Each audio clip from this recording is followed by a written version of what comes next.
जी, अस्सलाम वालेकुम। First year biology से चैप्टर नंबर 4 का सेकंड लेक्चर जो है, सेकंड टॉपिक।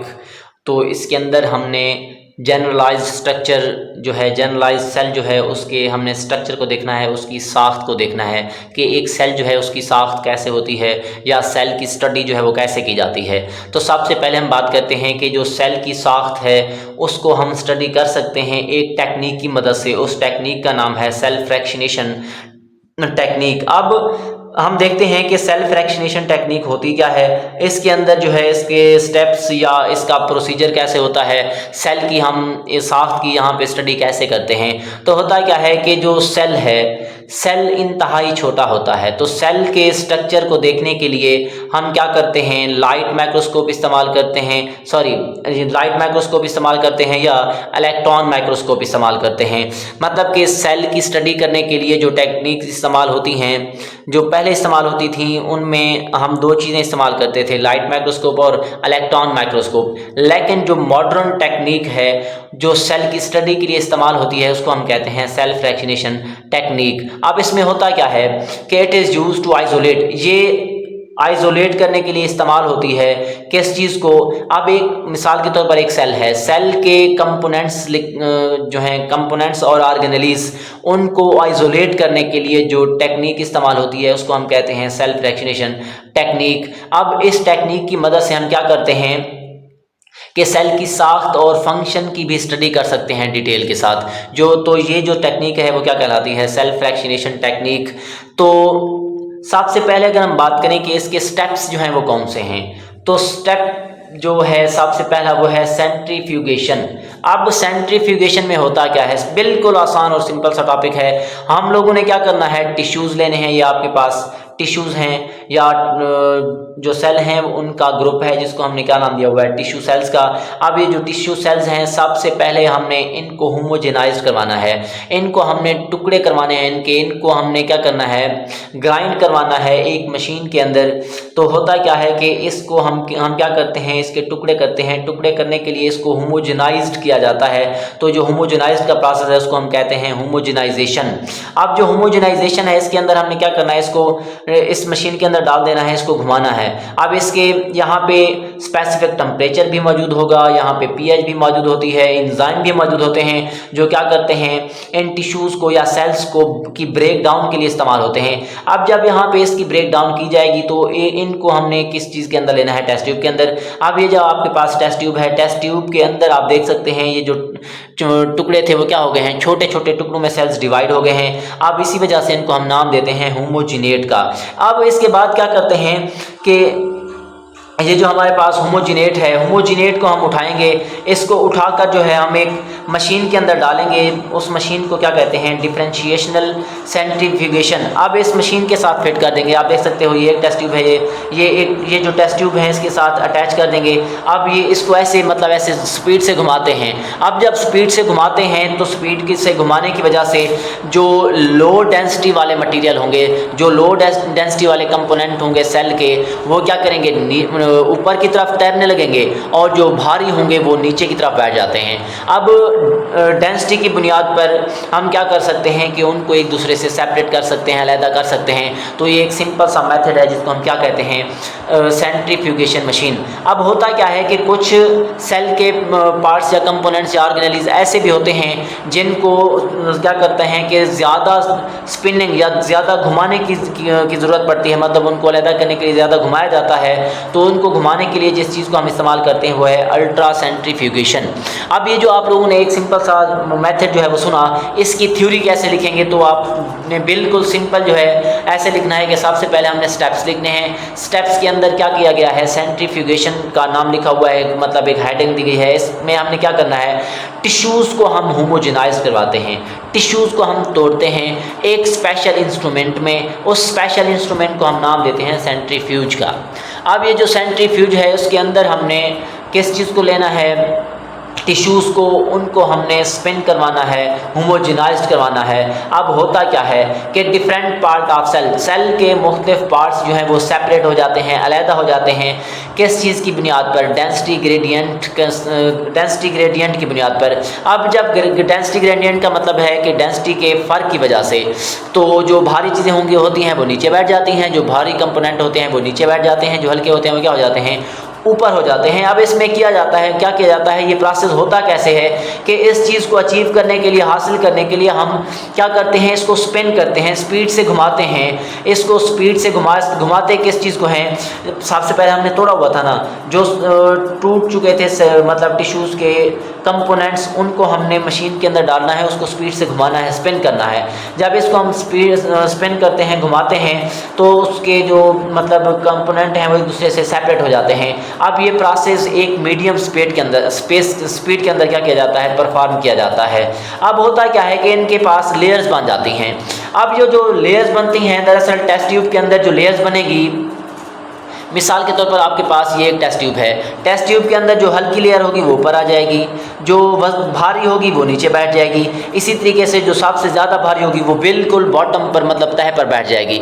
तो इस तरीके से हम क्या कर सकते हैं कि इनको सेपरेट कर सकते हैं। अब ये जो लेयर्स हैं वो किस चीज़ की वजह से बनी हैं? साइज़ की बुनियाद पर, वेट की बुनियाद पर और डेंसिटी की बुनियाद पर। इसके बाद अगर हम देखें कि अल्ट्रा सेंट्रीफ्यूगेशन क्या है, कुछ सेल के पार्ट जो हैं उनको रिक्वायर्ड होती है, उनको ज़रूरत होती है हाई स्पीड की, किस चीज़ के लिए? सेपरेशन के लिए। तो उसको हम अचीव करते हैं, ये प्रोसेस हम हासिल करते हैं किस चीज़ की मदद से?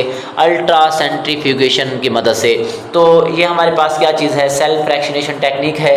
तो इसके बाद अगर हम देखें कि जब ये काम किया जाता है तो सेल के अंदर जो है हमें मुख्तलिफ पार्ट्स नज़र आते हैं। सेल के जो है हमें डिफरेंट पार्ट्स नज़र आते हैं। तो उनमें सबसे पहला पार्ट जो है उसको हम कहते हैं सेल मेम्ब्रेन। सेल मेम्ब्रेन के बाद एक और पार्ट है, उसको हम कहते हैं न्यूक्लियस। न्यूक्लियस के बाद है साइटोप्लाज्म। अब होता क्या है कि प्लाज्मा मेम्ब्रेन या सेल मेम्ब्रेन जो है ये मौजूद होती है कहाँ पर? प्लांट सेल के अंदर।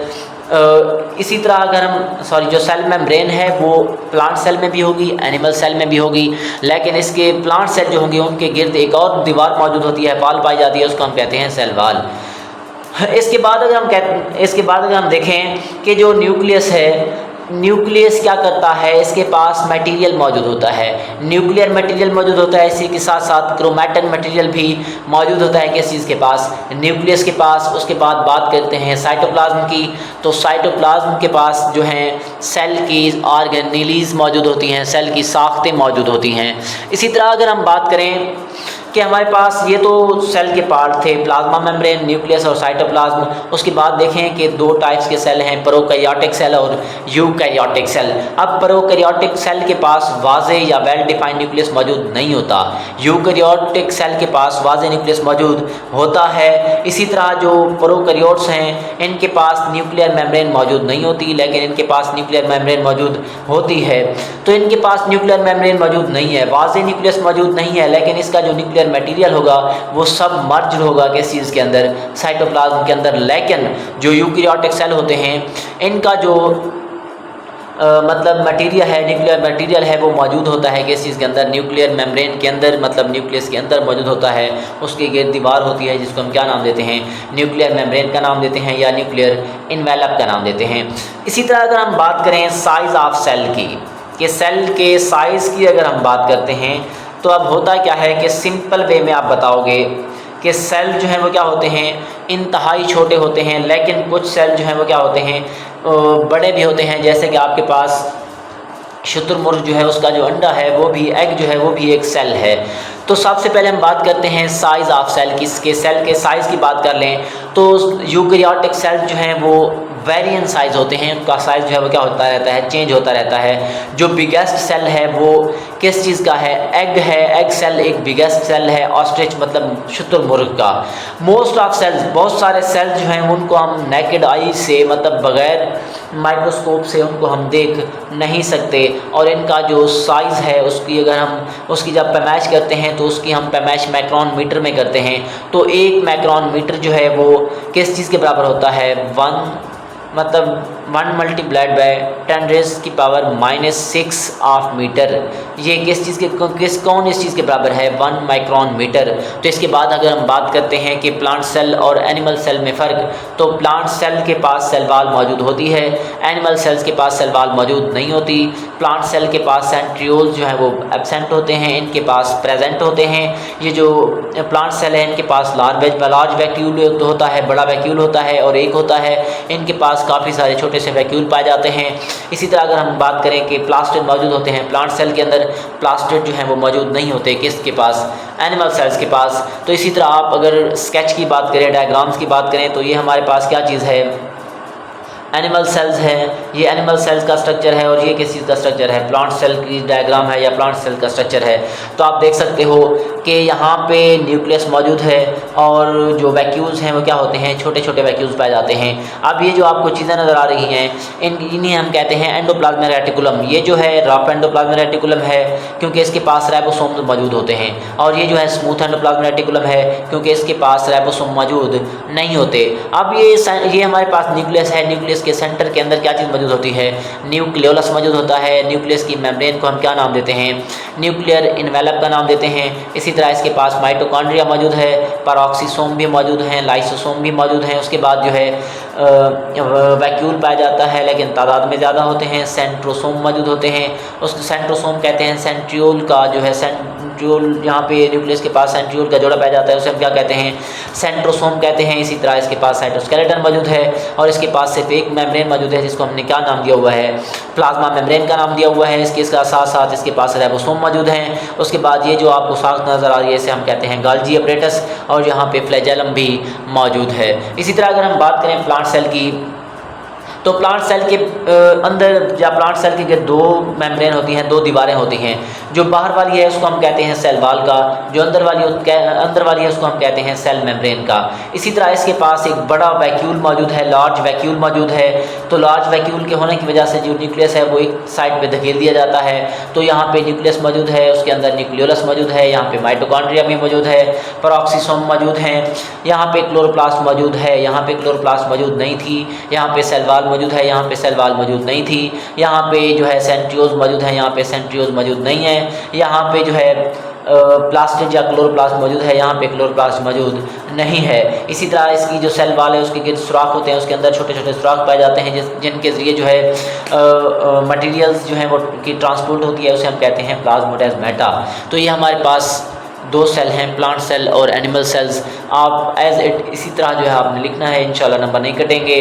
तो 1 बाय 1 करके हम जो है लेक्चर्स अपलोड करते जा रहे हैं, तो आप सिंपली यहाँ से इजीली स्टडी कर सकते हैं। ओके बेटा, अल्लाह हाफिज़।